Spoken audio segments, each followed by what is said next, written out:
My name is Emna. I want to tell you my story. It is a story of love, mistakes, and hope. I was a quiet child. I didn't talk much.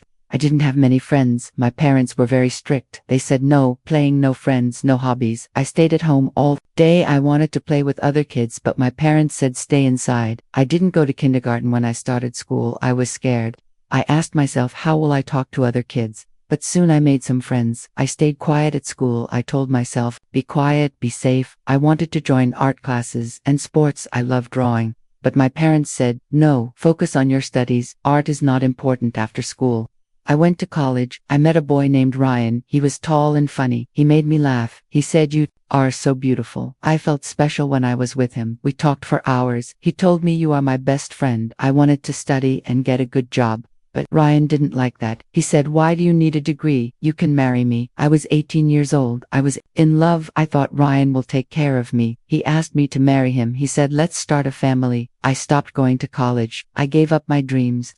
I thought love is more important than school. At first, everything was good. We were happy. We had a daughter. Her name was Lily. She was small and sweet. But things started to change. Ryan told me, you can't wear those clothes. He didn't like my tattoos or short hair. He said, change your style. I stopped meeting my friends. Ryan said, you don't need them. Stay home with Lily. Ryan started coming home late. He said I was with my friends. I felt lonely. I wanted to talk to him, but he didn't listen. One night he got angry. He shouted at me. He said, you are not a good wife. I cried one day. Ryan hit me. I couldn't believe it. I cried all night. I wanted to leave, but I was scared. I went to my parents. I said, please help me. But they said, you are married. Stay with your husband. I went back to Ryan. I told myself things will get better. I got pregnant. Again, this time I had a son. His name was Jake. He looked just like me. I loved him so much. Ryan didn't come to the hospital when I came home. He said, why are you here so soon? I felt hurt. Ryan had a girlfriend. He didn't hide it. He told me she loves me more than you. I felt small and unimportant. I wanted to leave, but I didn't know how. I had no money. I had 2 children to care for. One day Ryan joined the army.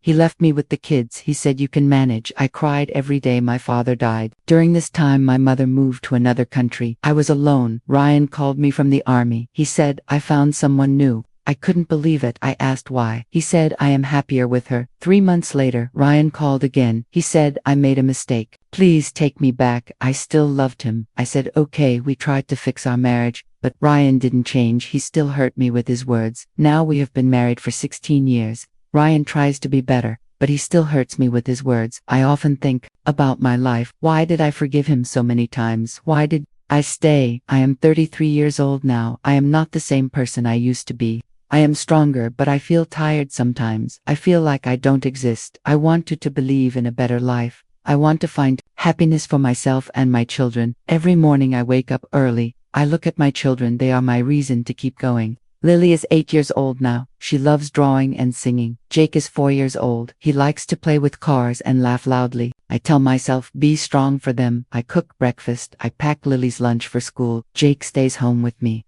But some days are very hard. I feel tired. I feel sad. I ask myself, how did my life become like this? One day, my neighbor knocked on my door. Her name is Sarah. She smiled and said, hi Emma, do you want to come over for tea? I wanted to say no. I was scared Ryan would get angry. But I went. I needed someone to talk to.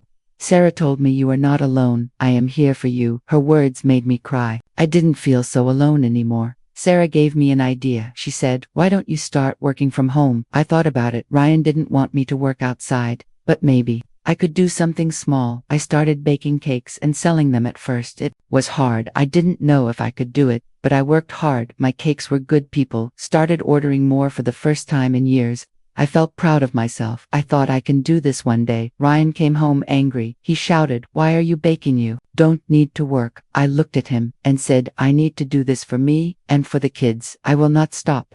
Ryan was shocked. He didn't say anything. I was scared. But I felt strong. Life didn't change overnight. Ryan still gets angry sometimes, but I started to set rules. I told him, I will not allow you to hurt me anymore. If you hit me again, I will leave. He didn't believe me at first, but I stayed strong. I knew I had to protect myself and my children. I also started meeting new people. Sarah introduced me to her friends. They were kind and supportive. I started doing small things I used to love. I cut my hair short again. I wore colorful clothes. I felt like myself after a long time. Lily said, "Mom, you look so happy." Her words made me smile. Now I am thinking about what I want. I want a safe and happy life for my children. I want to feel free. I don't know if Ryan will ever change, but I know I have changed. I am not the same scared girl I was before. I tell myself one day you will find peace. I don't know when, but I believe it will happen. If you are reading my story, I want you to know something. You are strong. You can survive hard times. Don't give up on yourself. I hope my story gives someone hope. If you enjoy the story, please like, subscribe, and share.